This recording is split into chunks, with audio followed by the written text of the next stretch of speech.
అందరికీ నమస్కారం. Secrets of the soul ఛానల్కి స్వాగతం. సెషన్ సాయినాథుడి స్మరణతో స్టార్ట్ చేసుకుందాం. ఓం శ్రీ గురుభ్యో నమః. ఓం సచ్చిదానంద సమర్థ సద్గురు శ్రీ సాయినాథాయ నమః. ఓం సాయిరామ్. ఓం సాయిరామ్. ఓం సాయిరామ్.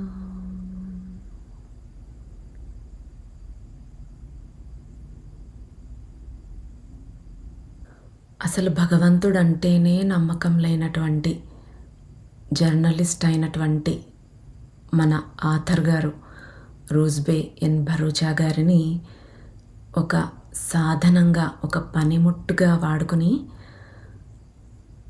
అలాంటి వ్యక్తినే ఎన్నుకుని సాయిబాబా వారి ద్వారా ఛానలింగ్ జరిపి మనకు ఈ అద్భుతమైన జ్ఞానాన్ని అందించారు.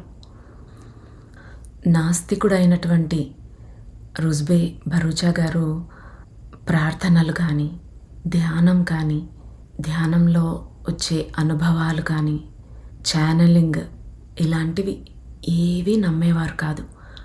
అలాంటి వ్యక్తిని బాబా అపూర్వమైన సాయి భక్తునిగా మార్చేశారు. ఇప్పుడు ఆయన నోరు తెరిస్తే సాయినామం, ఆయన మనసంతా సాయి రూపమే. వారి ద్వారా మనకు ఈ అందమైన హారం లాంటి ఈ ఫకీర్ సిరీస్ని అందించారు. ఈ హారంలో అనేక రకాల పరిమళాలు ఉన్నటువంటి పువ్వులలాగా మనకు ఎన్నో సాధనా రహస్యాలు, కర్మల గురించి, జన్మల గురించి, ఆ భగవంతుడి గురించి, మనమే భగవంతుడు అయిపోవడం గురించి, ఇలా ఒక్కొక్కటి ఒక్కొక్క పరిమళం ఉన్నటువంటి ఒక పుష్పంలాగా ఈ అన్ని పుష్పాలను గుచ్చి ఒక మాలలాగా మనకు సాయిబాబా డైరెక్ట్గా అందించారు. రచయిత కేవలం బాబా చెప్పినటువంటి విషయాన్ని గ్రంథస్థం చేశారు. అందించిందంతా, ఈ జ్ఞానమంతా బాబాదే. బాబా రుద్ర అనే క్యారెక్టర్ని యూజ్ చేసుకుని మనకు చెప్పినటువంటి ఈ విషయమంతా కూడా మనం ఒక స్టోరీలాగా ఎప్పుడూ తీసుకోకూడదు. ఇందులో ఎన్నో విషయాలు పొందుపరిచి భగవద్గీతనే సులభంగా మనకు అర్థమయ్యే విధంగా అందించారు అని అనుకోవచ్చు. ప్రతి ఒక్కరికి, అసలు ఏ ఆధ్యాత్మిక జ్ఞానము లేనటువంటి ఏ వ్యక్తికైనా అర్థమయ్యే రీతిలో బాబా ఎంతో చక్కగా, సరళంగా వివరిస్తూ ఈ జ్ఞానాన్ని అందించారు. ఈ జర్నీ ఎంతో అద్భుతంగా సాగింది. ఆ బాబా ఆశీర్వాదంతో, మీ అందరి యొక్క ఆదరణతో ఈ ఫకీర్ సిరీస్ ఎంతో విజయవంతమైంది. ఇక లాస్ట్ ఎపిసోడ్లో మనకు బాబా ఏం చెప్పి ముగించబోతూ ఉన్నారు, ఏ జ్ఞానాన్ని అందించబోతూ ఉన్నారు. లాస్ట్ సెషన్లో మనకేం చెప్పారు? ప్రార్థనల గురించి, ప్రార్థనలు ఎలా చేయాలి అని రుద్ర అడిగినప్పుడు, ప్రార్థించేటప్పుడు ఎలా ప్రార్థన చెయ్యాలో కాకుండా ప్రార్థన ఎలా చేయకూడదో ఫస్ట్ ధ్యానించి ఆ తర్వాత ప్రార్థన చేయమన్నారు బాబా. ప్రార్థించేటప్పుడు ఎవరి కోసమైతే ప్రార్థిస్తున్నామో వారు మన ప్రార్థన వింటున్నారు అనే పూర్తి నమ్మకంతో మనం చేసినప్పుడు మన ప్రార్థన, మన పిలుపు తప్పకుండా ఆ భగవంతుడిని చేరుతుంది అనేసి బాబా ఎంతో ఖచ్చితంగా చెప్పారు. ఇందులో 3 రకాలుగా ప్రార్థన చెప్పారు. బాహ్య ప్రార్థన, అంతః ప్రార్థన, మూడవది సర్వవ్యాప్త ప్రార్థన. బాహ్య ప్రార్థన అంటే భగవంతుడు ఎక్కడో వేరే లోకాల్లో ఉన్నాడు, ఆయనకు వినపడేలా మన ప్రార్థనని అందించడం. అంతఃప్రార్థన అంటే భగవంతుడు మన లోపలే ఉన్నాడు, కానీ నిద్రాణంగా ఉన్నాడు, వారిని మేల్కొలపాలి. అది అంతఃప్రార్థన. సర్వవ్యాప్త ప్రార్థన అంటే భగవంతుడు అన్నింటా ఉన్నాడు, లోపల బయట ఎక్కడ చూసినా ఉన్నాడు అని నమ్మి చేసే ప్రార్థన. ప్రార్థన చేయటానికి కూడా అందరికీ అవకాశం దొరకదు, కాబట్టి దొరికిన అవకాశాన్ని వదులుకోవద్దని బాబా చెప్తూ ఉన్నారు. మనం ఎన్నో జన్మలు సాధన, ఎన్నో జన్మల్లో మనం చేసిన కృషి, పుణ్యకర్మల వల్ల మనకి ఇప్పుడు ప్రార్థించటానికి కొన్ని గంటల సమయం ఈ జన్మలో లభించింది. దానిని వృధా చేయకుండా పూర్తిగా ఫుల్లెస్ట్గా యూస్ చేసుకోవాలి. మళ్ళీ తరువాత జన్మల్లో ఆ భగవంతుణ్ణి ప్రార్థించాలనే బుద్ధి అసలు పుడుతుందో లేదో, మళ్ళీ ఎప్పుడు ఆ అవకాశం వస్తుందో. కాబట్టి మనం ఎన్ని గంటలు తెచ్చుకున్నామో ఆ భగవంతుణ్ణి ప్రార్థించటానికి, అది కూడా మనకు తెలియదు. మనకు ఎంత జీవితం ఉందో ఇంకా ఈ ప్రార్థనలు మళ్ళీ చేద్దాంలే అనుకోవటానికి అది తెలియదు. కాబట్టి ఇప్పుడు మనకున్నది ప్రెజెంట్ అంతే, ఫ్యూచర్ అనేది మనకు తెలియదు. పాస్ట్ మనం ఇప్పటిదాకా వేస్ట్ చేసినది అయిపోయింది, డన్. మనకిప్పుడు మన చేతిలో ఉన్నది ఏంటి? ప్రజెంట్ మాత్రమే. సో జీవిస్తున్న ప్రతి నిమిషము, ప్రతి క్షణం కూడా ఆ భగవద్ ధ్యానంలోనే. అంటే ఏ పనులు చేయకూడదు అని కాదు, మనం ఏ పని చేస్తూ ఉన్నా నిరంతరం మనలో భగవద్ ధ్యానం నడుస్తూ ఉండాలి. ఆ భగవంతుడు నాతోనే ఉన్నాడు, నాలోనే ఉన్నాడు అనే భావనతో మనం ప్రార్థన చేసినా, ధ్యానం చేసినా, బయటకు వచ్చినా కూడా మనం ఆ ధ్యానంలో ఉన్నటువంటి అనుభూతిని క్యారీ చేయగలుగుతామన్నమాట. మనం చేసే ప్రార్థన యాంత్రికంగా కాకుండా, ఏదో మొక్కుబడిలా ఫార్మాలిటీలా కాకుండా, భక్తిగా ఒక్క నిమిషమే ప్రార్థించినా కూడా మన మనస్సులో నుంచి రావాలి ఆ ప్రార్థన. మనం పూజ కోసమో సాధన కోసమో టైం ఎలాగో స్పెండ్ చేస్తున్నాం, ఆ టైంని వేరే ఆలోచనలతో వృధా చేయకుండా పూర్తిగా పరమాత్మ మీదే కేంద్రీకరించాలన్నమాట. ఒక్కొక్కసారి మనం గంట సేపు కూర్చున్న ధ్యానంకి కానీ ప్రార్థన కానీ ఒక్క నిమిషం ఆ ప్రార్థనలో ధ్యాస కుదరడం అనేది కూడా కష్టమే. కానీ ఆ స్థితి ఉన్నప్పుడు ఎంత అద్భుతంగా ఉంటుందో, ఆ స్థితిని ఎక్కువసేపు నిలుపుకోలేకపోతాం. అందుకే మెల్లమెల్లగా ఆ స్థితిని ఎక్కువసేపు నిలుపుకునే ప్రయత్నం మనకు చేయటానికే ఎన్నో మార్గాలు చెప్పారన్నమాట బాబా. ఆ పరమాత్ముడు మనకిచ్చినటువంటి అపురూపమైన అవకాశంగా భావించి ఆ భగవంతుడితో కనెక్ట్ అవ్వాలి. మనం అంత తీవ్రతతో ప్రార్థన ఎప్పుడైతే చేస్తామో అప్పుడు మన చుట్టూ ఎన్నో దివ్యమైన శక్తులు, గురువులు, యాన్సెస్టర్స్ ఇలా అందరూ వచ్చి మనలోకి ఎనర్జీస్ పంపిస్తారు, మనల్ని స్వస్థతపరుస్తారు, అంటే హీల్ చేస్తారన్నమాట. ఆ ప్రార్థన అనేది మనస్ఫూర్తిగా ఉంటే డెఫినెట్గా ఆ ఎనర్జీసే వేరే లెవెల్లో ఉంటాయన్నమాట. బాబా చెప్పిన ఇంకో ముఖ్య విషయం ఏంటి? గురువును ఎన్నుకోవటంలో కూడా చాలా జాగ్రత్తగా ఉండాలి. ఒక సోర్స్ని ఆశ్రయించినప్పుడు ఆ సోర్స్ దగ్గర అబండెన్స్ అనేది ఉండాలి, సమృద్ధిగా శక్తి అనేది ఉండాలి. అలా కాకుండా ఇంకా సాధనలో ఉన్నటువంటి గురువులని ఆశ్రయిస్తే వారు ఎంత సాధించారో అంత శక్తినే మనకు ఇవ్వగలుగుతారు. అదే ఆ పరమాత్ముడిని లేదా సమర్థ సద్గురువును ఆశ్రయించినట్టయితే ఒక సముద్రంలో లాగా ఇంకా ఎంత తోడుకుంటే అంత మనం అనుగ్రహాన్ని పొందగలుగుతాము. అది బాబా నొక్కి మరీ చెప్పారు. తర్వాత రుద్రాకు అద్భుతమైనటువంటి ఒక దర్శనాన్ని ప్రసాదించారు. అంటే బాబా కేవలం ఈ శరీరానికి పరిమితమైన వాడు కాదు, అనంతమైన శక్తి, అన్నింటా ఉన్నాడు అనేది చూపిస్తూ ఒక దివ్యమైన తేజస్సుగా, అనంతమైన కాంతిగా మారిపోయారన్నమాట. అంటే ఏకత్వం అనే కాంతిలో అంతటా ఉన్నారు అనేది రుద్రాకు ఒక చక్కటి ఎక్స్పీరియన్స్ని కలిగించారు, ఒక దివ్య దర్శనాన్ని ప్రసాదించారన్నమాట. ఇంకా ఆ తర్వాత బాబా ఇంకా ఏం చెప్పబోతున్నారో ఇప్పుడు తెలుసుకుందాం. బాబా ముందు నడుస్తూ ఉండగా రుద్ర బీచ్లో బాబాను అనుసరిస్తూ ఉన్నాడు. బ్లాండీ కూడా వాళ్ళతోనే ఉంది. ఇంకా మిగతా 2 కుక్కలు బాయ్ అండ్ గర్ల్ మాత్రం ఎక్కడికో వెళ్ళిపోయాయి. అవి ఎప్పుడూ అలానే చేస్తూ ఉంటాయి, వెళ్ళిపోయి మళ్ళీ తిరిగి వస్తూ ఉంటాయి. కానీ బ్లాండీ మాత్రం బాబా రుద్రాని వెన్నంటే ఉంది, ఎక్కడికి వదిలి వెళ్ళట్లేదన్నమాట. ఇక యాజ్ యూజువల్గా తెల్లవారుజామున 4 గంటల సమయం. బాబా రాత్రంతా ప్రార్థనలో గడిపారు. రుద్ర ఇంటి పనుల్లో బిజీగా ఉన్నాడు.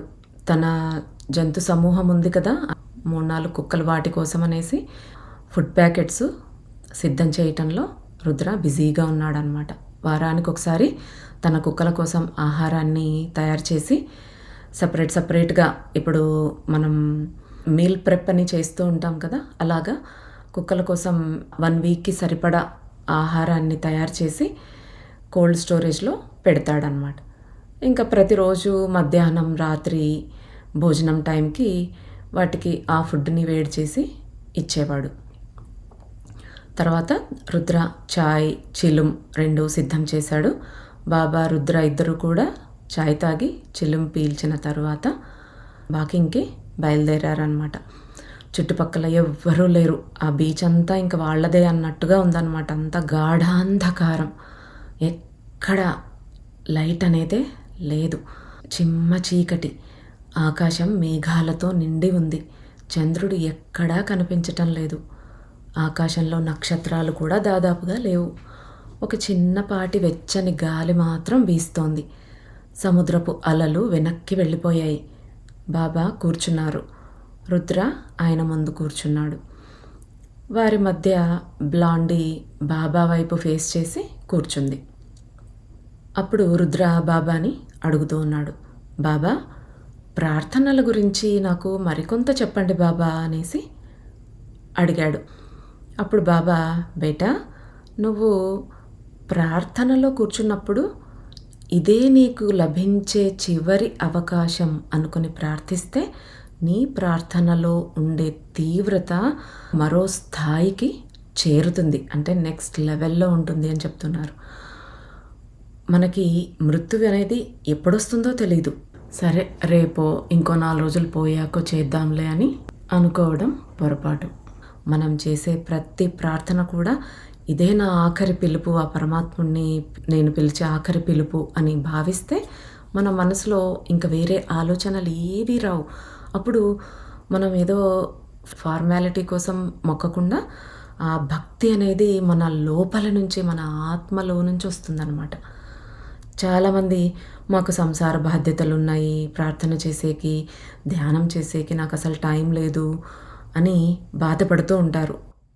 ఆధ్యాత్మికత అంటే కేవలం కళ్ళు మూసుకొని కూర్చోవడం మాత్రమే కాదు.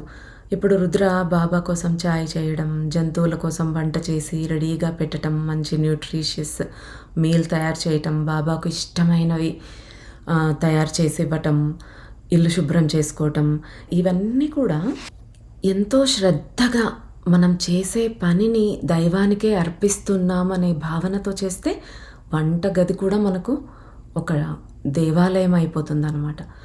దానికి రుద్రాని ఉదాహరణ. అందుకే ముందు అన్నీ చెప్తూ ఉన్నారనమాట. ఎంత శ్రద్ధగా చేసేవాడు తను చేసే పనులన్నీ కూడా. ఆ జంతువులకి ఫుడ్ తయారు చేయటం అనే దాంట్లో అతనిలో ఉన్న కరుణ అనేది, ప్రేమ అనేది అర్థమవుతుంది. నిస్వార్థంగా చేసే ఏ సేవ అయినా సరే ప్రార్థనతో సమానం. బాబా రాత్రంతా ప్రార్థనలో ఉంటే రుద్ర ఆయన అవసరాలు తీర్చేవాడు. గురువుకు సేవ చేయడం అంటే కేవలం ఆయన శరీరానికి, ఆయన దేహానికి సేవ చేయడం మాత్రమే కాదు, ఆయన పట్ల పూర్తి రెస్పాన్సిబిలిటీతో ఉండటం అన్నమాట. ఒక గురువు దగ్గర సేవ చేయటం అనేది అంత సులభం కాదు. ఎంతో పేషెన్స్ ఉండాలి, ఎంతో శ్రద్ధగా చేయాలన్నమాట. ఇంకా ఇప్పుడు బాబా మన ప్రార్థనలో ఉండాల్సిన ఇంటెన్సిటీ, ఆ తీవ్రత ఎలా ఉండాలి, దాన్ని ఎలా పెంచుకోవాలి అనే దానికి 2 శక్తివంతమైన మార్గాలని సూచించారు. బేటా, ఒక వ్యక్తి శరీరాన్ని వదిలిపెట్టడం అనేది ఎవరికి సంబంధించిన విషయం అని చెప్తున్నారంటే బాబా, ఆ పరమాత్మకు, మన తలరాతను కంట్రోల్ చేసే ఆ పరమాత్మకు, అలాగే మన శ్వాసల లెక్క రాసే దైవానికి మధ్య ఉన్నటువంటి విషయం. మన ఆయుష్ అనేది నంబర్స్‌తో కాదు, ఇన్ని సంవత్సరాలు బ్రతకాలి అనేది కాదు. మనం తీసుకునే శ్వాసల సంఖ్యతో నిర్ణయించబడుతుంది. ప్రతి ప్రాణికి తన ఖాతాలో ఒక నిర్ణీత శ్వాసల సంఖ్య ఉంటుంది. ఒక వ్యక్తి ఆయుర్దాయం 100 సంవత్సరాలు అని చెప్పారనుకోండి, అది 100 సంవత్సరాలు జీవిస్తారు అనేసి కాదు. ఆ 100 సంవత్సరాల్లో అతను ఎన్ని శ్వాస ప్రశ్వాసలు నార్మల్గా సామాన్య స్థితిలో తీసుకోవడానికి వీలుందో అన్ని శ్వాస ప్రశ్వాసల కాలమే ఆయుష్గా ఇయ్యబడింది అనేసి దాని మీనింగ్ అనమాట. మనశ్చాంచల్యంతో ఉండేవాళ్ళు, కోపంగా ఉండేవాళ్ళు, ఫాస్ట్గా పరిగెత్తేవాళ్ళు, ఎప్పుడు దిగులుతో జీవించేవాళ్ళు, దుష్ట ప్రవృత్తులు ఉండేవాళ్ళు, వాళ్ళంతా కూడా తమ శ్వాసలను చాలా ఫాస్ట్గా ఖర్చు చేసేసుకుంటారు. కోపంలో ఉన్నప్పుడు ఎగశ్వాస పీలుస్తాం, అంటే మన శ్వాసలు తొందరగా ఖర్చు చేసేసుకుంటూ ఉన్నాం, మన ఆయుష్ తగ్గించేసుకుంటూ ఉన్నాం అన్నమాట. అన్నింటికంటే తక్కువ శ్వాసలు తీసుకునేటటువంటి రాకాసి తాబేలు 300 సంవత్సరాల దాకా జీవిస్తుంది. కానీ అత్యంత చంచల స్వభావం కోతికి ఉంటుంది. కోతి చాలా స్వల్పకాలంలోనే మరణిస్తుంది. కుక్కలు దాదాపు 15 ఏళ్లకే చనిపోతాయి. కుక్కలు ఎందుకు 15 ఏళ్లకి చనిపోతాయి అంటే, అవి చాలా వేగంగా శ్వాస పీలుస్తూ అవి తెచ్చుకున్న శ్వాస కౌంట్ ఫాస్ట్గా ఆ కోటాని ఫినిష్ చేసేసుకుంటాయి, ఖర్చు చేసేసుకుంటాయి అన్నమాట. అందుకే అవి ఎక్కువ రోజులు బ్రతకవు. తాబేలు చాలా స్లోగా గాలి పీలుస్తుంది, అందుకే 100 సంవత్సరాలు బ్రతుకుతుంది. యోగులు గాలిని కుంభిస్తారు, కుంభించి లోపలే శరీరం అంతర్భాగాల్లోనే నడిచేలాగా చేస్తారు. అంతర్ముఖ శ్వాస అన్నమాట.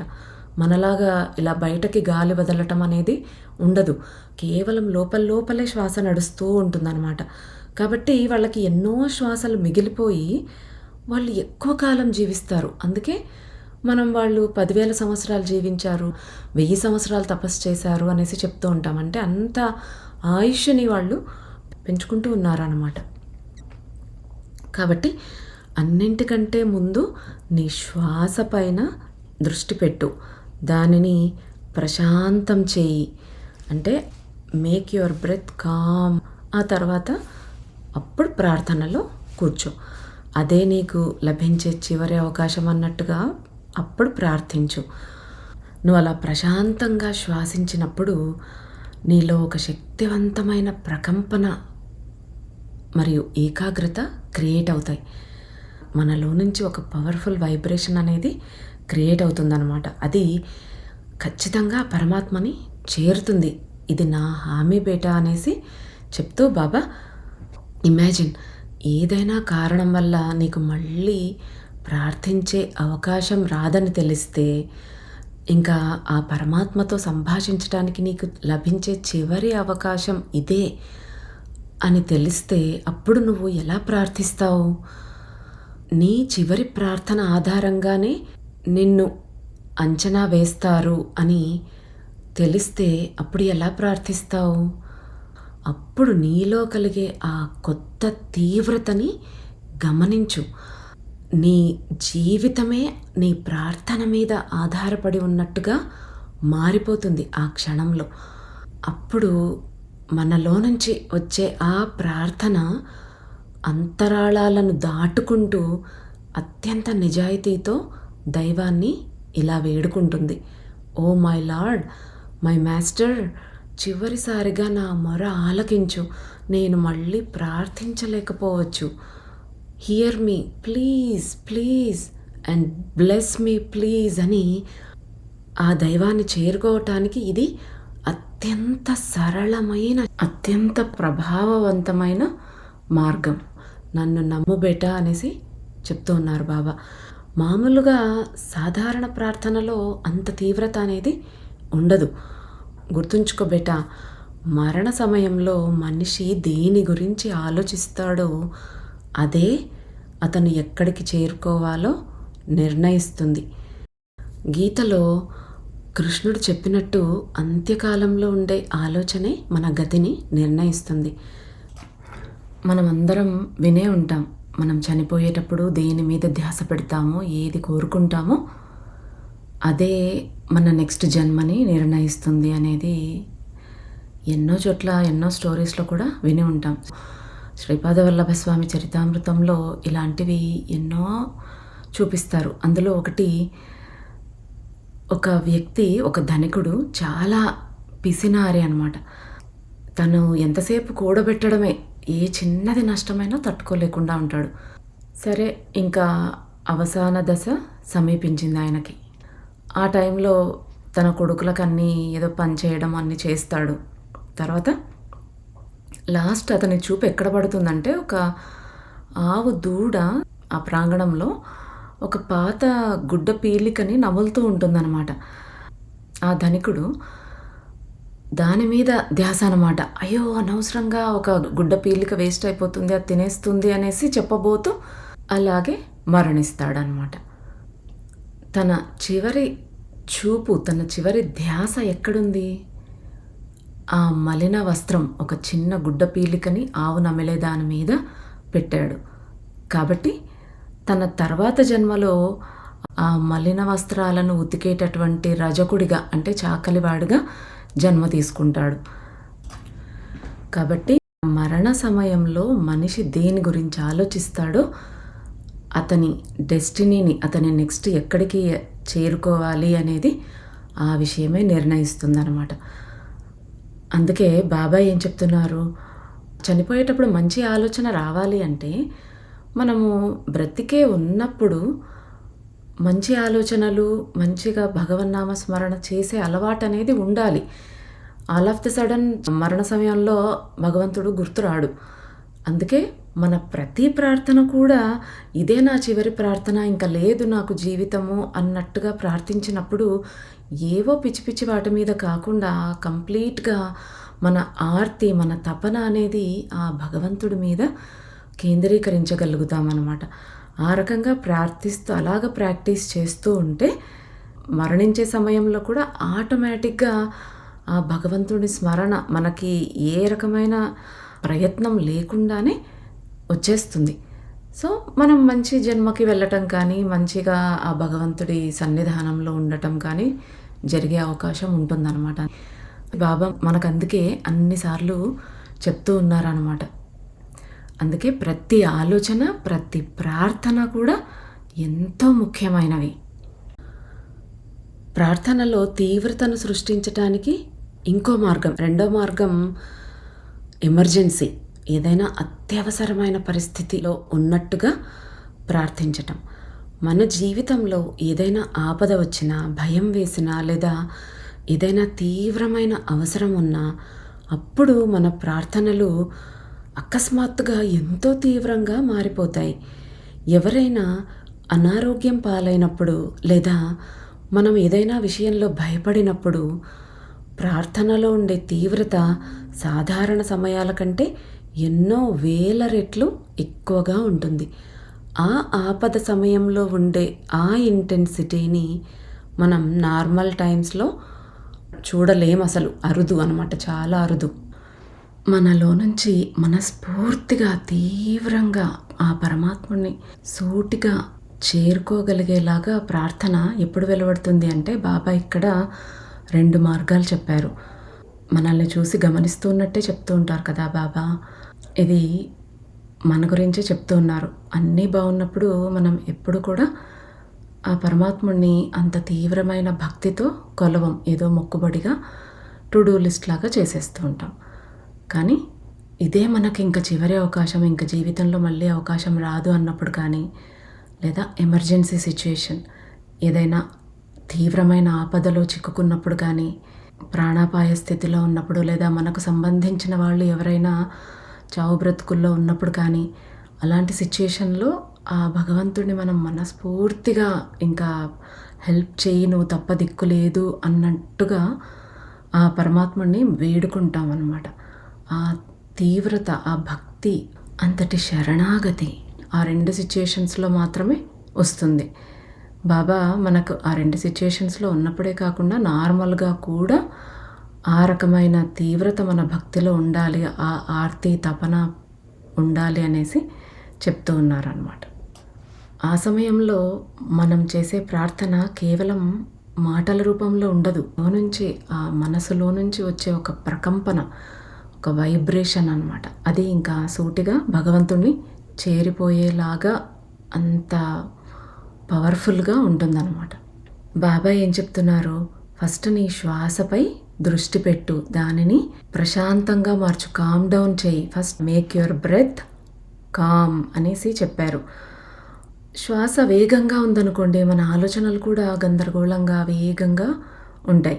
అందుకే ప్రార్థనకి ముందు శ్వాసని నిదానింపచేయాలి, ప్రశాంతంగా మార్చాలి అనేసి చెప్పారు బాబా. అంటే శ్వాస నెమ్మదిస్తే మనసు కూడా నిశ్చలమవుతుంది. మనసు నిశ్చలమైనప్పుడు ఒకే దానిపై కేంద్రీకరించగలుగుతాం. ఆ ఒక్కటి ఏది అంటే ఆ పరమాత్ముడు, ఆ దైవంపై ఏకాగ్రత అనేది కుదురుతుందన్నమాట.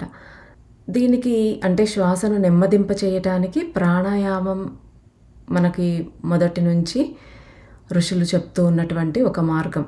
ఈవెన్ పూజ చేస్తున్నప్పుడు మంత్రాల్లో కూడా ముక్కు మూసుకుని ప్రాణాయామం చేయమంటారు. బట్ అది ఏదో ఊరికే అలా మొక్కుబడిలా చేస్తారు, కానీ నిజమైన ప్రాణాయామం చేయరు. కానీ నిజంగా ప్రాణాయామం చేసినట్టయితే శ్వాస నెమ్మదించి మనసు నిశ్చలమయ్యి ఆ దైవంపై ఏకాగ్రత కుదురుతుంది. సో బాబా చెప్పిన ఆ చివరి ప్రార్థన అనే తీవ్రతని అనుభవించాలి అంటే ముందు మన శరీరాన్ని, మెదడును ప్రశాంతంగా చేయాలి. అప్పుడు ప్రార్థనకు కూర్చోటానికి నిశ్చల స్థితి అనేది మనకు ఉంటుంది. సో ఆ నిశ్చల స్థితి వచ్చిన తర్వాత ప్రార్థనకి ఎలా కూర్చోవాలి అంటే నిటారుగా కూర్చుని తర్వాత శ్వాసని ఒక 5 సార్లు దీర్ఘంగా శ్వాసించాలి. అంటే డీప్ బ్రీత్ చేయాలన్నమాట.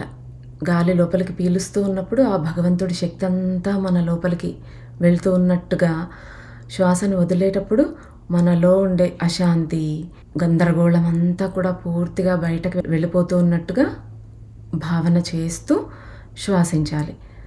కాసేపటికి శ్వాస లయబద్ధంగా మారిపోతుంది. అప్పుడు బాబా చెప్పినట్లు ఇదే నా చివరి ప్రార్థన అనే భావనని మనసులోకి తెచ్చుకోవాలి. ఆ ప్రశాంతమైన మనసుతో ఆ దైవాన్ని ఆ రకంగా ప్రార్థించినప్పుడు ఆయనకు సూటిగా చేరుతుంది.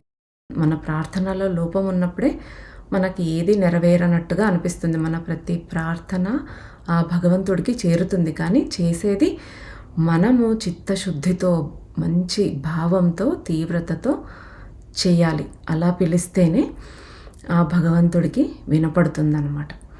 శ్వాస అనేది భగవంతుడు మనకిచ్చిన కరెన్సీ లాంటిది. దాన్ని వృధాగా ఖర్చు చేయకుండా ప్రశాంతమైన శ్వాసతో చేసే ప్రార్థన వేల మైళ్ళ దూరాన ఉన్నాడు భగవంతుడు అని మీరు అనుకున్నా కూడా ఆ భగవంతుణ్ణి మీ వద్దకి రప్పిస్తుంది. గజేంద్ర మోక్షంలో ఆ గజరాజు ఎలా అయితే విష్ణుమూర్తిని దగ్గరికి రప్పించుకోగలిగాడో మనం కూడా ఆ భగవంతుణ్ణి మన దగ్గరికి తాడు కట్టి లాగినట్టుగా రప్పించుకోగలుగుతాం. మన ప్రార్థన ఆ భగవంతుణ్ణి లాగేస్తుందన్నమాట. కాబట్టి మన ప్రార్థనలో తీవ్రత, ఆ భావం అనేది ఉండాలి. మనం ఆ రకంగా ప్రార్థన చేయకుండా ఏదో నేను ఎన్నో పూజలు చేశాను, స్తోత్రాలు చదివాను, వ్రతాలు చేశాను, కానీ నాకు ఏది నెరవేరలేదు, కానీ ధ్యానంలోకి వచ్చిన తర్వాత నాకు అన్నీ జరుగుతూ ఉన్నాయి అంటే మనం పూజ చేస్తున్నప్పుడు ఆ భావం మనలో లేదు. కానీ నమ్మి మొదటిసారిగా ధ్యానం చేస్తున్నప్పుడు అది మీకు అనిపిస్తుంది. మళ్ళీ తర్వాత కొద్ది రోజులకి ధ్యానం కూడా జస్ట్ ఒక ఫార్మాలిటీ లాగా తయారై కుదరకుండా అలా ఉంటుంది. కాబట్టి ఏది చేస్తున్నా, ప్రార్థన చేస్తున్నా, ధ్యానం చేస్తున్నా మన భావం దానిపై పూర్తిగా ఉండాలన్నమాట. మనకి ఆ తీవ్రత, ఇదే మన చివరి ప్రార్థననా లేదా ఎమర్జెన్సీలో ఉన్నప్పుడు మనం మనసులో ఎంతటి తపన, ఎంతటి ఆర్తి ఉంటుందో ఆ భగవంతుణ్ణి ప్రార్థించేటప్పుడు ఆ ఆర్తి ప్రతి ప్రార్థనలోనూ కనపడినట్టయితే మనకు భగవంతుడు ఎక్కడో దూరంగా ఉన్నాడు అని మనం ఫీల్ అవ్వమన్నమాట. మీరు ఒక ప్రాక్టీస్ చేయొచ్చు. రోజు నార్మల్గా తీసే శ్వాస కాకుండా రోజుకు ఎన్నిసార్లు స్పృహతో అవేర్గా ఉండి శ్వాస పీలుస్తున్నారో గమనించుకోవచ్చు. దాని ద్వారా కూడా మనము ప్రజెంట్ మూమెంట్లోకి ఎంతోసేపు వచ్చి ఉండగలుగుతాం. తర్వాత నెక్స్ట్ బాబా మనకు మన ఇంటెన్షన్, మన కన్విక్షన్ గురించి, అంటే మన ప్రార్థనల వెనక ఉండే ఉద్దేశ్యం, నమ్మకం గురించి చెప్తూ ఉన్నారన్నమాట. మన జీవితం, మన ప్రశాంతత అంతా మన ప్రార్థన, దాన్ని దేవుడు ఎలా వింటాడు అనే దానిపైనే ఆధారపడి ఉంది అన్నప్పుడు ఆ ప్రార్థనలో ఉండే ఏకాగ్రత సాటి లేనిది, మాటల్లో చెప్పలేం. పరిస్థితులు బాగున్నప్పుడు లేని ఒక రకమైన ఆర్తి, ఆక్రందన, తపన ఆ ఆపద సమయంలో కనిపిస్తాయి. కానీ పరిస్థితులు చక్కబడగానే ఆ అత్యవసర స్థితి, ఆ ఎమర్జెన్సీ అనేది ఒక జ్ఞాపకంలాగా మిగిలిపోతుంది. అప్పుడు మన ప్రార్థనలు మళ్ళీ రోజువారీ పనుల జాబితాలో, అంటే టు డూ లిస్ట్ లాగా మారిపోతాయి. పరిస్థితులు సాధారణంగా ఉన్నప్పుడు మన ప్రార్థనలు కూడా చాలా సాధారణంగానే ఉంటాయి. అంటే ప్రార్థనలోని తీవ్రత అనేది మనకు ఉన్న ఆపదపై ఆధారపడి ఉంటుంది. పరిస్థితులు బాగా దిగజారిపోయినప్పుడు మన ప్రార్థనలు అత్యున్నత శిఖరాలను చేరుకుంటాయి. ఆ సమయంలో మనం చేసే విన్నపం మన అంతరాత్మ లోతుల నుండి వస్తుంది. మన శరీరంలోని ప్రతి కణం ఆ ప్రార్థనతో ఏకమై సహాయం కోసం చేసే ఆక్రందనలాగా మారుతుంది. కానీ అంత మామూలుగా ఉన్నప్పుడు అదే ప్రార్థన ఒక దినచర్యలాగా యాంత్రికంగా మారిపోతుంది. కాబట్టి ఇదే నీకు లభించే ఆఖరి గౌరవం అని భావించి ప్రార్థించు. అంతేకాదు, నీకు ఇష్టమైన వారి ప్రాణం నీ ప్రార్థన మీద ఆధారపడి ఉంది అన్నంత తీవ్రతతో ప్రార్థించు. నీ ప్రార్థన వినబడుతుంది అనే బలమైన నమ్మకంతో ఉండు. నీ దైవం లేదా నీ గురువు నీ ప్రార్థన వింటున్నారని బలంగా విశ్వసించు. వారు నీ ఎదురుగానే నిలబడి ఉన్నారు. నీ లోపలే ఉండి నీ ప్రతి మాటను శ్రద్ధగా వింటున్నారు అని ఊహించుకో. నీ పిలుపు వినపడుతుందనే భరోసా నీకుంటే నీ ప్రార్థన ఎంత అందంగా, ఎంత తీవ్రంగా మారుతుందో ఊహించుకో. మనకి ఇంతకుముందు కూడా చెప్పారు బాబా, మనము దేవుణ్ణి పూజించడం అనేది ఒక హ్యాబిట్ లాగా, ఏదో రోజు చేయాల్సిన పనుల్లో అదొక పనిలాగా చేసేస్తూ ఉంటాం. కానీ ప్రమాదం వచ్చినప్పుడు, ఆపదలో ఉన్నప్పుడు మనలో ఉండే ప్రతి అణువు కూడా ఆ దేవుడిని వేడుకుంటూ ఉంటుందన్నమాట. మనం ఆ ఆర్తినే ఎప్పుడు మన ప్రార్థనలో ఉండేలా చూసుకోవాలి. ప్రార్థన అనేది ఏదో అవసరం కోసం చేసేది కాదు, అదే మన అస్తిత్వం కావాలి. మనకి ఏ క్వశ్చన్ ఉండకూడదు, దేవుడు వింటున్నాడా లేదా అనేలాగా. మనం ఎవరైనా ఒక గొప్ప వ్యక్తిని కలిసామనుకోండి, ఆ వ్యక్తి ముందు నిలబడి మాట్లాడుతూ ఉన్నప్పుడు ఎంత జాగ్రత్తగా, ఎంత గౌరవంతో మాట్లాడతామో మనం దేవుణ్ణి కూడా అలాగే, దేవుడు కూడా మన ముందే ఉన్నాడు అని నమ్మి, ఆయన మన ఎదురుగా నిలబడ్డాడు అని నమ్మి ప్రార్థన చేస్తే అది ఇంకా బాగా ఎఫెక్టివ్గా ఉంటుందన్నమాట. మనం దేవుడు మన లోపల ఉన్నాడనైనా భావించవచ్చు, లేదా దేవుడు మన ముందే ఉన్నాడు అనేసైనా భావించవచ్చు. అప్పుడు ఆ వైబ్రేషన్ అనేది మనలో పెంచుకునే అవకాశం ఉంటుంది. ఆ ప్రార్థన అంటే మనలో ఉండే ఆర్తి, మనకు ఆయన మీద ఉండే నమ్మకం, ఆ రెండిటినీ కలిపి దానికి ఏకాగ్రతను జోడిస్తే అది మన ప్రార్థన అవుతుంది. కాబట్టి మనం ప్రార్థించినప్పుడు మనం ఎవరినైతే వేడుకుంటున్నామో వారు మన పిలుపును వింటున్నారు అనే నమ్మకంతో, పవిత్రతతో ప్రార్థించాలి. దీనిని బలంగా నమ్ము. ఒక్కొక్కసారి మనం ఎంత ప్రార్థించినా కూడా మనకేమీ సమాధానం లేదా ఏమీ జరగకపోవచ్చు మనం ఎక్స్పెక్ట్ చేసినది. అప్పుడు మనకి డౌట్ వస్తుంది, మన మాటలు భగవంతుడు వింటున్నాడా లేదా అనేది. కానీ మనం ఆ భగవంతుడు వింటున్నాడు అనే స్థిరమైన అభిప్రాయంతోనే, ఆ భావంతోనే ప్రార్థించినప్పుడు ఆ ప్రార్థన పరమాత్ముడిని చేరుతుంది. కానీ నువ్వు అనుకున్నది ఎందుకు జరగలేదు, అంటే దానికి రీజన్ ఏదైనా అయ్యుండొచ్చు. అది మన తలరాతలో ఉండి ఉండకపోవచ్చు. లేదా మనం కోరుకున్నది జరిగినట్టయితే మనకు మంచి కాకపోవచ్చు. దానివల్ల మనకు ఏదైనా చెడు జరగవచ్చు. అందుకని ఆ భగవంతుడు ఒక్కోసారి నువ్వు ప్రార్థించినది నెరవేర్చకపోవచ్చనమాట. కాబట్టి ఆ నెరవేర్చలేదే అని దేవుడిపై అలగకుండా, ఆ కోపం లేకుండా మన చేసే ప్రార్థన మనం సిన్సియర్‌గా చేసినప్పుడు మనకు ఏది మంచిదో, మనకి ఏది అవసరమో, మనకి ఎప్పుడు ఏది అవసరమో ఆయనకు తెలుసు కాబట్టి ఆయనే ఇస్తాడు.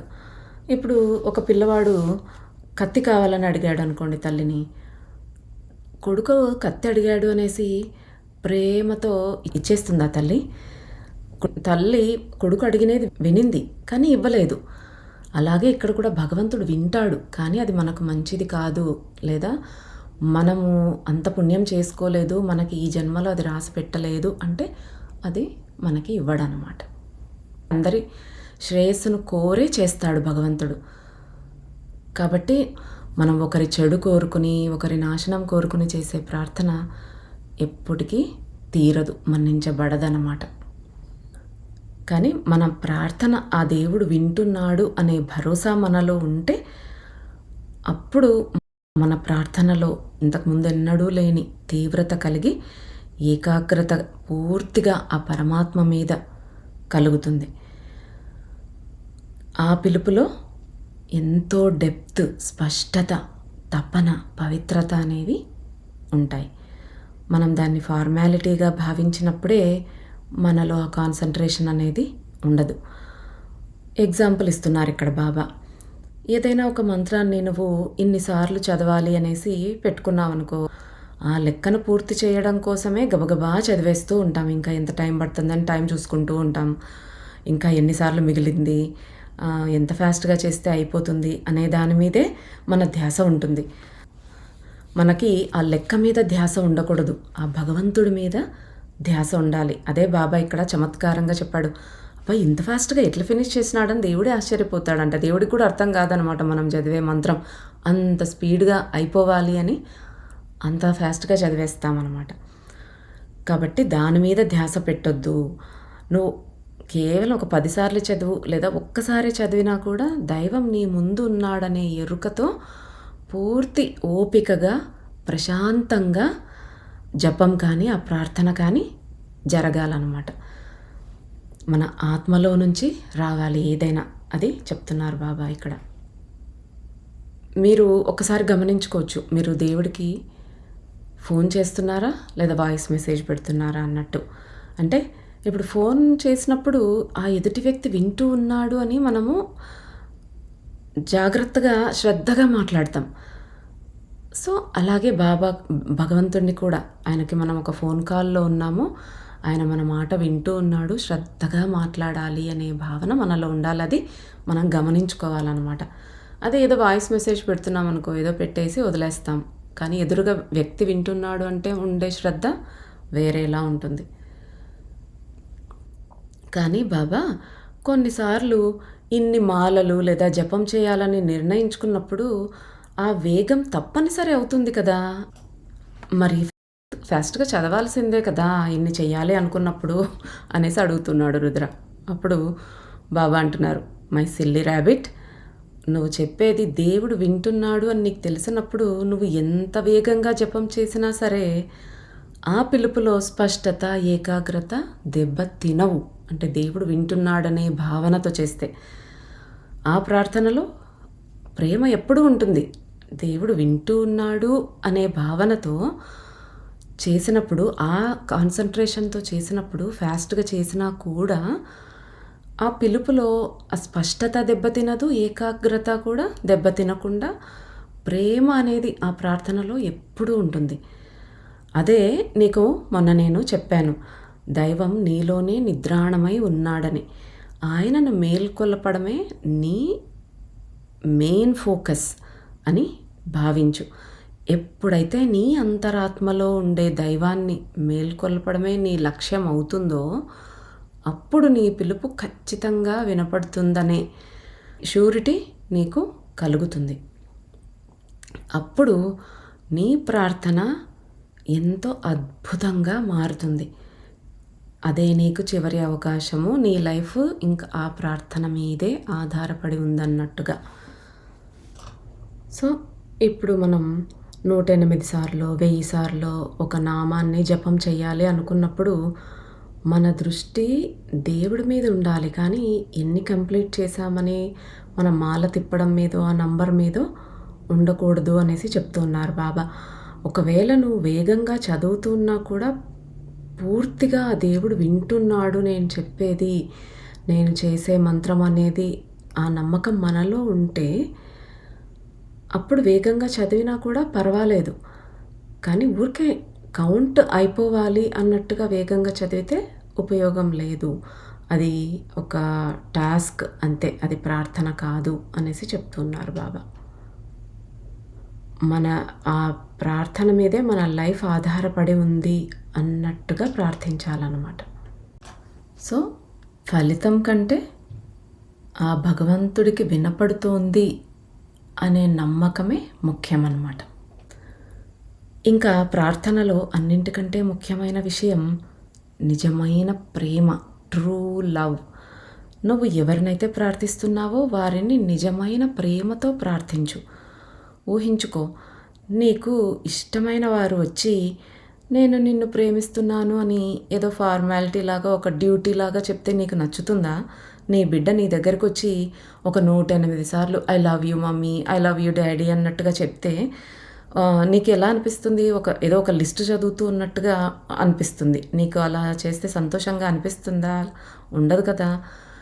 అదే నీ బిడ్డ రోజుకు ఒక్కసారి మనస్ఫూర్తిగా ప్రేమతో వచ్చి అమ్మా, నాన్న, ఐ ట్రూలీ లవ్ యూ, నువ్వంటే నాకు చాలా ఇష్టం అనేసి చెప్తే ఎంత బాగుంటుంది కదా!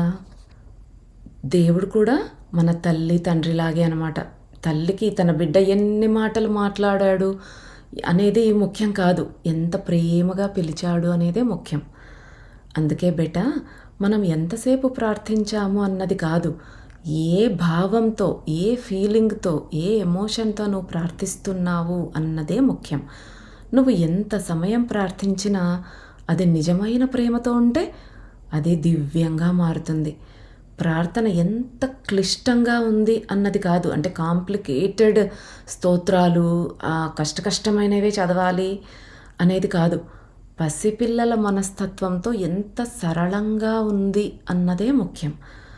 మనము పెద్ద పెద్ద శ్లోకాలు, కష్టమైన మంత్రాలు అవి చదివితేనే దేవుడు వింటాడు అనుకోవడం ఒక భ్రమ అన్నమాట.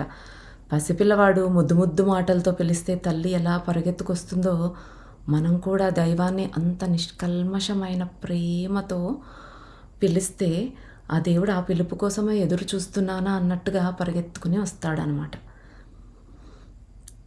కాబట్టి మన ప్రార్థనలు ప్రేమతో నిండి ఉండాలి. మనం ఎవరినైతే ప్రార్థిస్తున్నామో వారిని నిజంగా ప్రేమించాలి. అది కేవలం దేని నుంచి రావాలంటున్నారు? మన ప్రేమ, మన కృతజ్ఞత, వాటి నుంచి రావాలన్నమాట మన ప్రార్థన అనేది. అంతే తప్ప మన మాటలు ఏదో పైపైన మనం మాట్లాడే మాటల వల్ల బాధ్యత ఇదేదో అనే ఒక భారంలాగా మోస్తూ చేసేది ప్రార్థన కాదు. ఈరోజు చెయ్యాలి, ఇవన్నీ ఫినిష్ చేయాలి అనే ఆ భారంతో, లేదా పైపైన మనం అలా అలా అలా మంత్రాలు నోరు కదిలిస్తూ వచ్చే ఎంటీ సౌండ్ అనమాట. ఒక డబ్బాలో రాళ్ళేసి ఇలా ఊపితే ఎలా సౌండ్ వస్తుందో అలాగ మంత్రాలు చదవటం వల్ల ఏ ఉపయోగము లేదు. అంతేకాదు, దేవుడిని ప్రేమతో మనకు అన్నీ ఇచ్చాడు ఆ భగవంతుడు అనే కృతజ్ఞతతో ప్రార్థించాలి. ఆయనని ఎంతసేపు నాకు అది కావాలి, ఇది కావాలి అని అడగడమే కాదనమాట. దేవుడు ఇప్పటికే మనకిచ్చిన వాటికి థ్యాంక్స్ చెప్పుకోవాలి. మనకిష్టమైన వారు మనతో ఒక డీల్ కుదుర్చుకోవాలని మనం ఎప్పుడూ ఎక్స్పెక్ట్ చేయం కదా. మన ఇష్టమైన వాళ్ళతో మనం బిజినెస్ చేయాలి అన్నట్టుగా అనుకోం కదా. అది కేవలం ఏదో ఆర్థిక ప్రయోజనం కోసమో, లేదా మనం ఇచ్చే ఒక ప్రొటెక్షన్ కోసమో మనతో వాళ్ళు ఉండాలి అనేసి మనం ఎలాగైతే కోరుకోమో, అదేవిధంగా మన ప్రార్థన కూడా ఆ దైవం మనకు రక్షణ ఇస్తాడు. ఆయనతో ఒక డీల్ చేసుకుందాం ఈరోజు. ఈ ప్రార్థన నేను చేస్తాను, లేదా ఈ మొక్కు మొక్కుతున్నాను, నువ్వు నాకిది తీర్చాలి అని దేవుడితో డీల్ చేసుకోవడం అనమాట. అలా ఉండొద్దు ప్రార్థన. ఆయన మీద ప్రేమతో, కృతజ్ఞతతో చేయండి అనేసి చెప్తున్నారు. మనకిష్టమైన వాళ్ళు మనల్ని ఏ రకమైన స్వార్థం లేకుండా ప్రేమించాలని మనం కోరుకుంటాం. అలాగే మనకిష్టమైన వాళ్ళు మనకు కావాల్సింది ఏదైనా ఇవ్వకపోవచ్చు, మన మంచి కోసమే. సరే అని వాళ్ళ నిర్ణయాన్ని మనం గౌరవిస్తాం. అలాగే దైవం విషయంలో కూడా ఉండాలన్నమాట. బిడ్డ చాక్లెట్ కావాలని ఏడుస్తే అది టీత్కి మంచిది కాదు అనేసి తల్లి ఇవ్వదు. అంటే దాని అర్థం తల్లికి బిడ్డ మీద ప్రేమ లేదనా? కాదు కదా. ప్రేమ ఉంది కాబట్టి ఆ చాక్లెట్స్ ఎక్కువగా ఇవ్వట్లేదు. అలాగే దేవుడు కూడా మన కోరికను తీర్చలేదు అంటే దాని వెనక మనకు తెలియని ఏదో ఒక పెద్ద మేలు ఉంది. అందుకే మనం కోరినది ఇవ్వకపోతుండొచ్చు అన్నమాట. ఆ పరమాత్మ యొక్క హయ్యెస్ట్ విజ్డమ్, ఆయనకుండే జ్ఞానం మీద మనకి నమ్మకం ఉండాలి.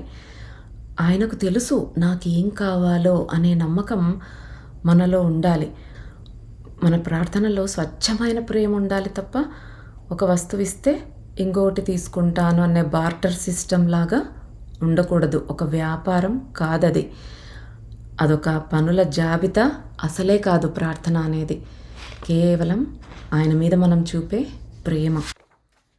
మనకేదో కావాలని కోరుకుంటూ ఆయనని ప్రార్థించాల్సిన అవసరం లేదు. మనకి ఏది అవసరమో ఆ భగవంతుడు మనం అడగకపోయినా ఇస్తాడు. బిడ్డకి ఆకలేస్తుందని అడగకపోయినా అమ్మ చూసుకుని అన్నం పెట్టినట్టు భగవంతుడు కూడా మనకి ఏది కావాలో అది ఎప్పుడు కావాలో అప్పుడు ఇస్తాడు. కాకపోతే మనం ఎక్స్పెక్ట్ చేసినప్పుడు ఇవ్వకపోవచ్చు. మనకి ఎప్పుడు అవసరమో అప్పుడు ఇస్తాడనమాట. కాబట్టి ఆ ఎక్స్పెక్టేషన్ పెట్టుకుని ఎవరి మీదైనా దేని మీదైనా డిసప్పాయింట్ అవ్వకూడదనమాట. మనలో ఏ ఎక్స్పెక్టేషన్ లేకుండా, ఏ ప్రతిఫలం ఆశించకుండా నిస్వార్థంగా మన ప్రార్థన ఉండాలి. కర్తృత్వ భావన అనేదే లేకుండా పూర్తిగా భగవదర్పణగా మనం చేసే పని నిష్కామ కర్మయోగం. ఆ రకంగా మనము ప్రార్థించాలి. ఆ రకంగా మనం చేసే పని చేయాలి. ప్రతిఫలం ఆశించకుండా చేయాలన్నమాట.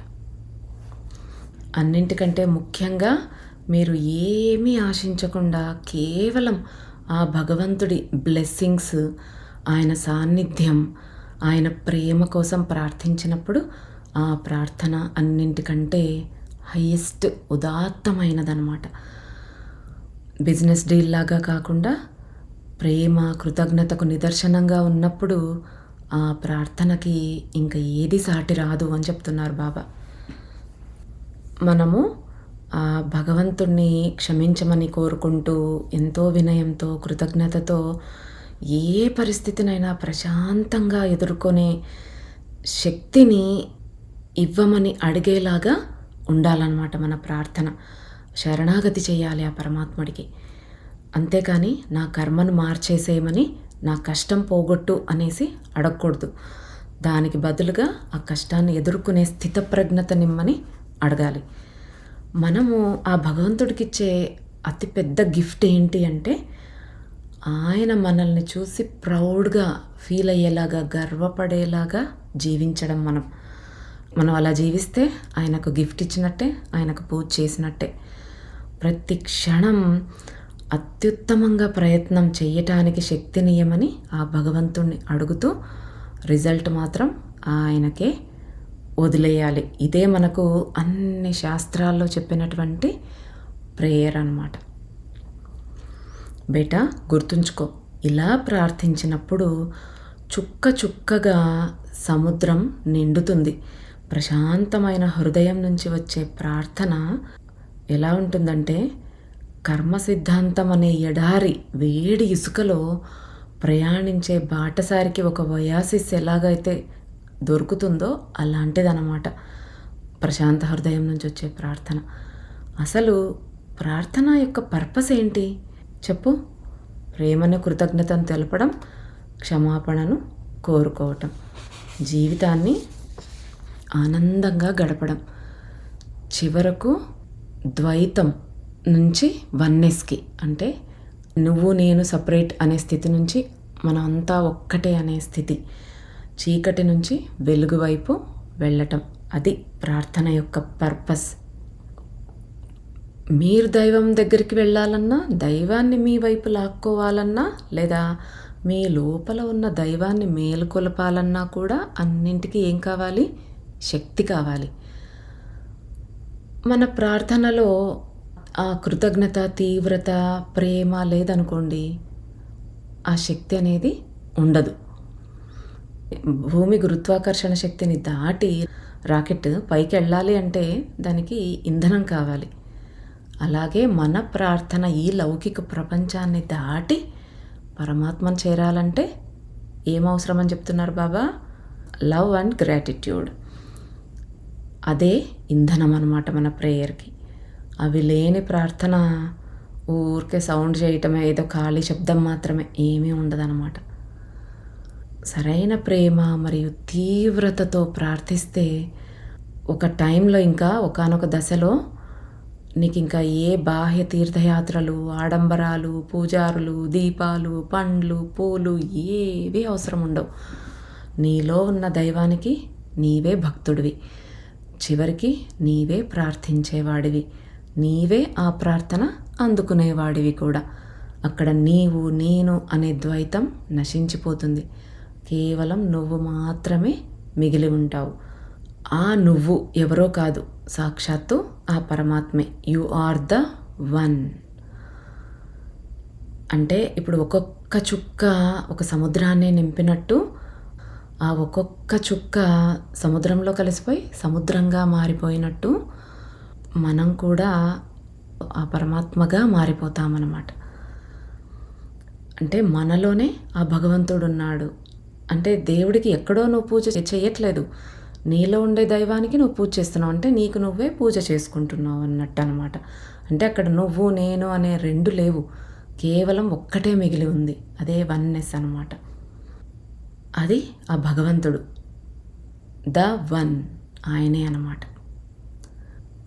మన ప్రార్థనలో చివరి మెట్టు అదే. అహం బ్రహ్మాస్మి అనే వేదాంత సత్యాన్ని బాబా ఎంత ఈజీగా చెప్పారు చూడండి. అహం బ్రహ్మాస్మి అంటే నాలో ఉన్న దైవానికి నేనే ప్రార్థన చేస్తున్నా. నేను, నా ప్రార్థన, ధ్యానం, ధ్యానించేవాడు, ధ్యానం చెయ్యబడేది అన్నీ ఒక్కటైపోయాయి, త్రిపుటి అయిందనమాట. బాబా ఇక లేచి ఒళ్ళు విరుచుకున్నారు. రుద్ర వైపు చూసి చిరునవ్వు నవ్వారు. బ్లాండీ కూడా లేచి ఒళ్ళు విరుచుకొని రుద్ర వైపు చూస్తూ తాను నవ్వుతున్నట్టుగా ఒక భావన కలిగించింది. రుద్ర కళ్ళు పైకెత్తి తాను ఒకసారి ఒళ్ళు విరుచుకుని నిండుగా చిరునవ్వు చెందించాడు. ముగ్గురు కలిసి కాటేజ్ వైపు నడిచారు. మేఘాలన్నీ విడిపోయాయి. పైన చందమామ వారిని చూసి నవ్వుతూ ఉన్నట్టుగా ఉంది. కాటేజీని చేరుకోగానే రుద్ర నీళ్లు మరిగించటానికి పెట్టాడు, బొగ్గులను వేడి చేశాడు. అప్పుడు బాబా ఏదో ఒక ప్రాచీన సూఫీ పాటను హమ్ చేసుకుంటూ ఉన్నారు. అది పర్షియన్ భాషలో ఉండటం వల్ల, అంటే ఫార్సీలో ఉండటం వల్ల రుద్రకు ఒక్క ముక్క కూడా అర్థం కాలేదు. కానీ కళ్ళు మూసుకుని దీర్ఘంగా శ్వాస తీస్తూ ఆ పాటని ఆస్వాదించాడు. ఒక చల్లని గాలి రుద్రని తాకింది. గ్యాస్ స్టవ్ ముందు నిలబడి నీటిలో వస్తున్న బుడగలను, బొగ్గులు కాలుతూ ఉన్న సువాసనని గమనించాడు. ఒక ప్లేట్ తీసుకుని కొన్ని తినుబండారాలు అందులో పెట్టాడు, అంటే కొన్ని స్నాక్స్ అందులో పెట్టాడు. బ్యాక్గ్రౌండ్లో బాబా స్వరం వినిపిస్తోంది. అది అత్యంత దివ్యమైన స్వరం. రుద్ర కళ్ళు మూసుకున్నాడు. మనకి దైవంతో కనెక్ట్ అవ్వాలంటే పదాలు అవసరం లేదు, భావం ఉంటే చాలు. రుద్రకి అర్థం కాకపోయినా బాబా సాంగ్ తను అందులో ఆ స్వర మాధుర్యాన్ని, ఆ స్వరాన్ని ఆస్వాదిస్తూ ఉన్నాడు. ఇప్పుడు ఈ స్పిరిచువల్ లెసన్ అంతా అయిపోయింది. రుద్రకి చెప్పటం అన్నీ అయిన తర్వాత రుద్ర మళ్ళీ తన పనుల్లో తనున్నాడు. నీళ్లు మరిగించటం, ఆహారం సిద్ధం చేయటం అవన్నీ చేస్తున్నా కూడా తను ఇప్పుడు ఎలా చేస్తున్నాడు ఆ పనులు?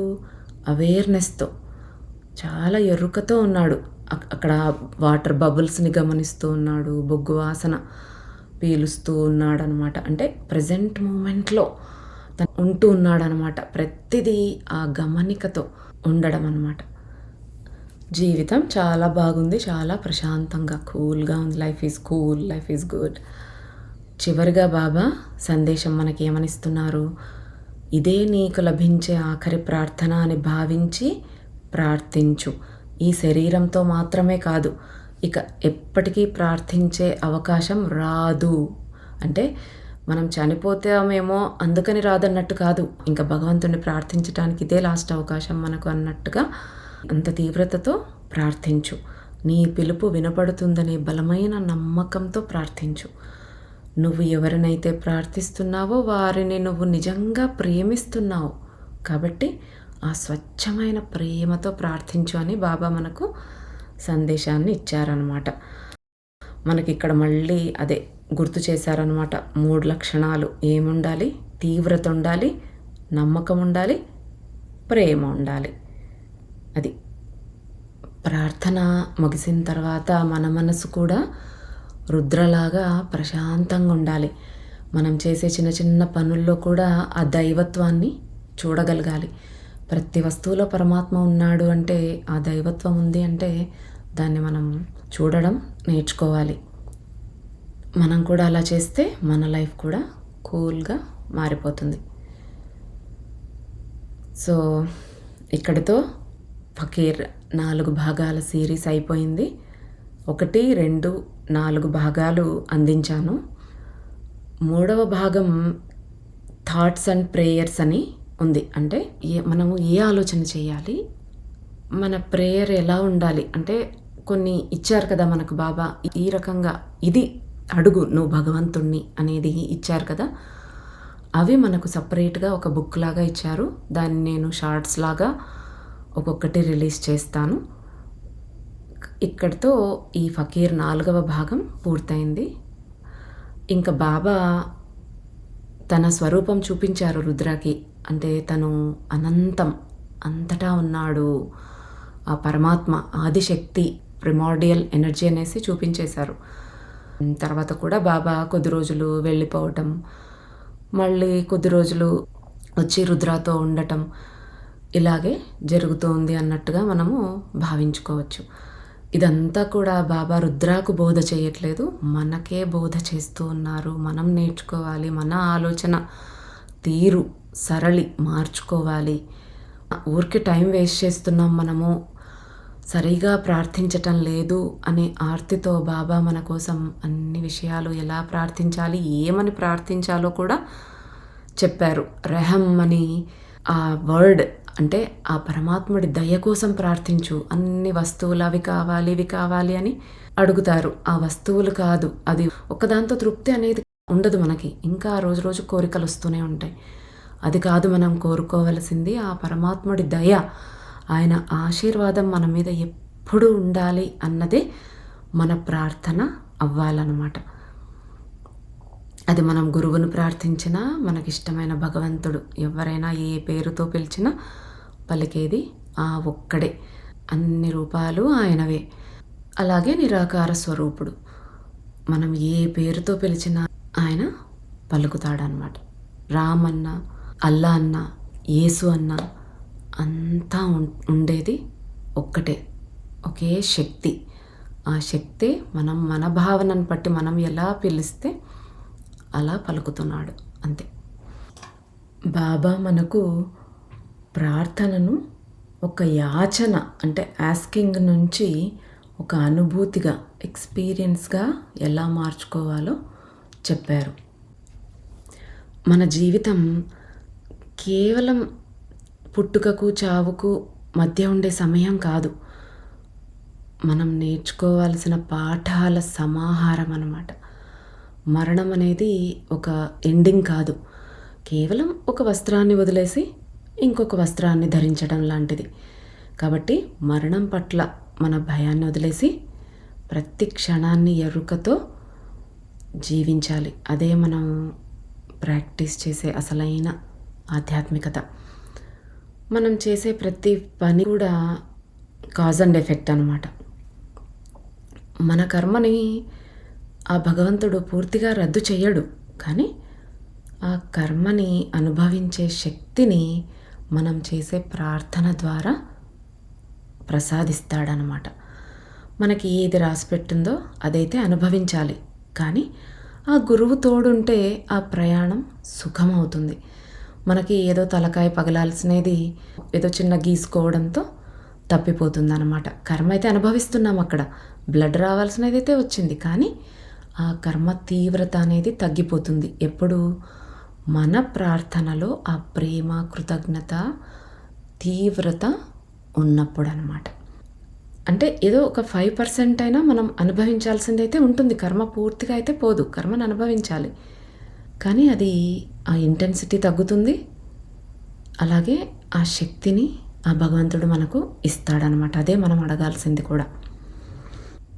ఈ పుస్తకానికైనా ఆ బాబా చరిత్రకైనా పునాది ఏంటి? 2 సూత్రాలు. ఏవవి?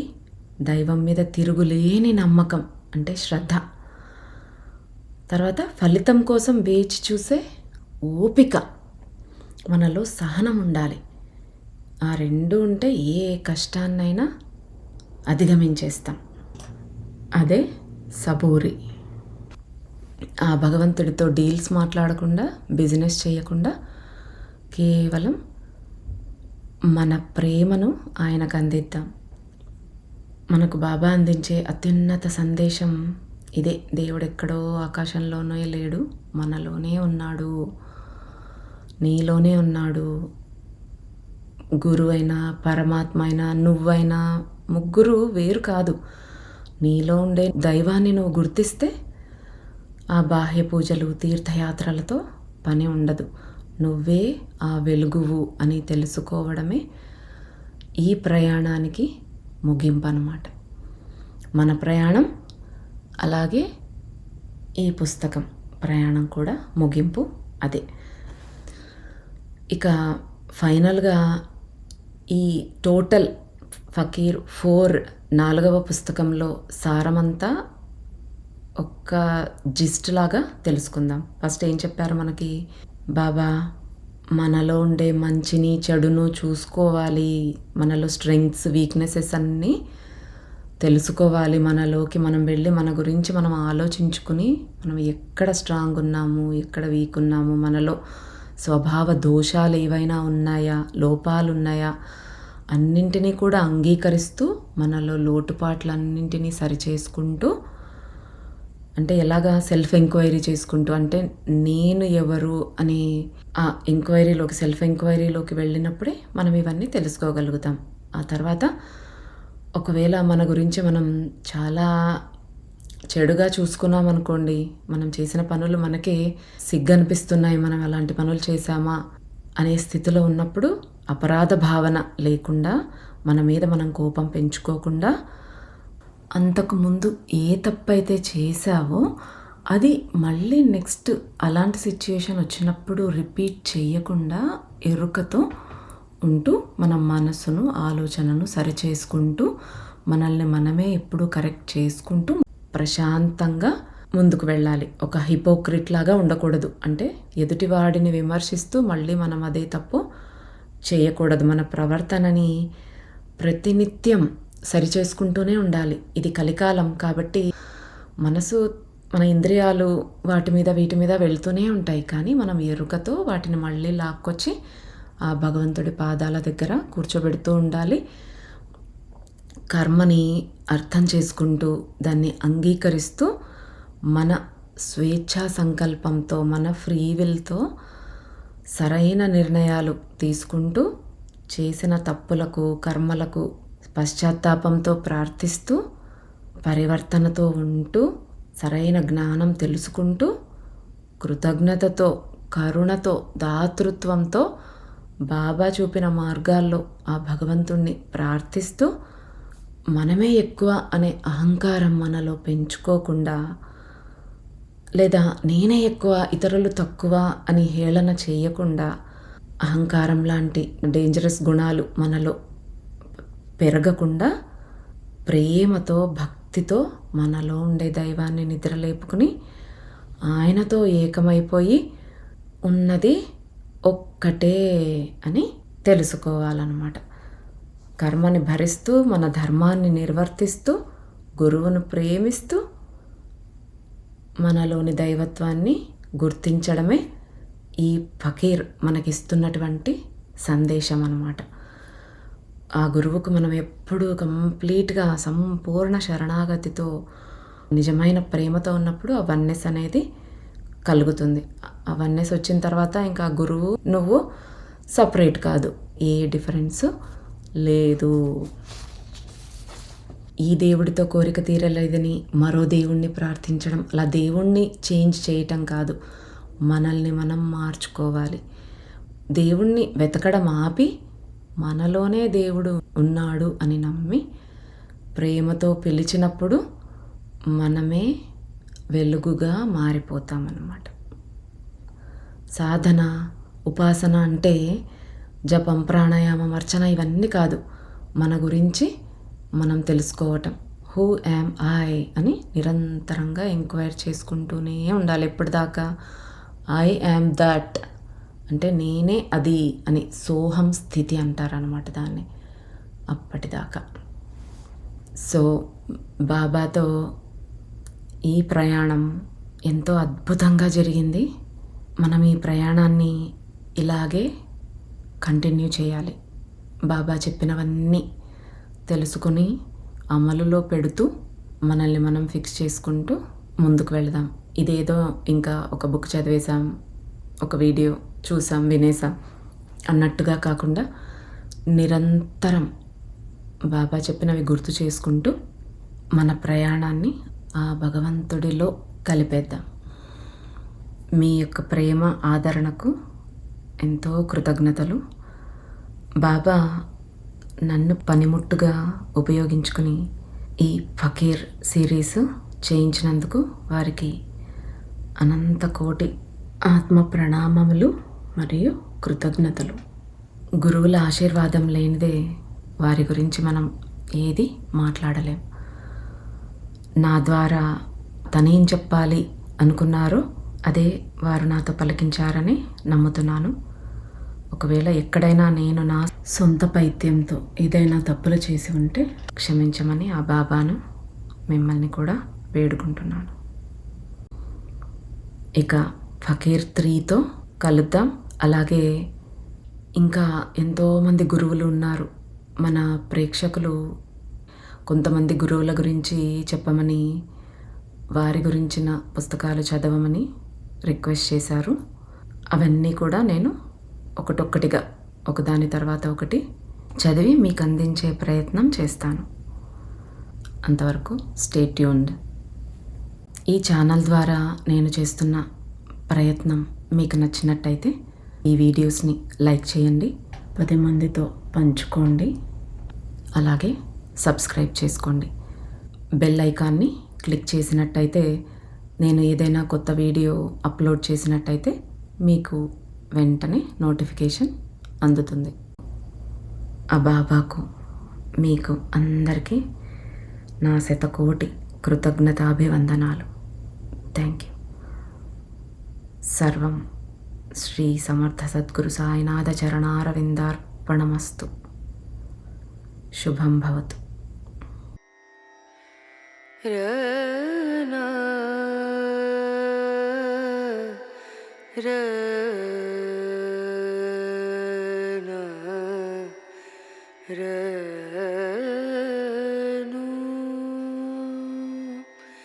रे